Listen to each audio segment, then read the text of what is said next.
Certainly. Here are a few general tips for beginner programmers. 1. Start with the fundamentals.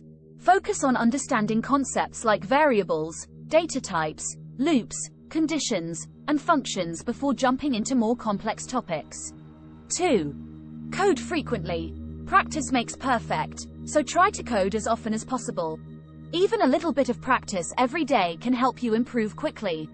3. Learn from experienced programmers. Find mentors or join online communities where you can ask questions and learn from more experienced programmers. 4. Experiment with different programming languages. Try out different languages to find one that you enjoy working with and fits your needs. 5. Work on real projects. Build simple projects that interest you, such as a website or a game, to keep you motivated and engaged. 6. Break down problems into smaller chunks.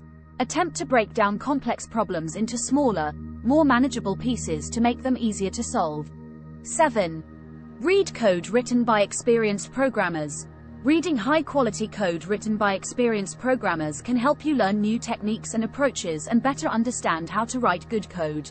I hope these tips help you get started in your coding journey.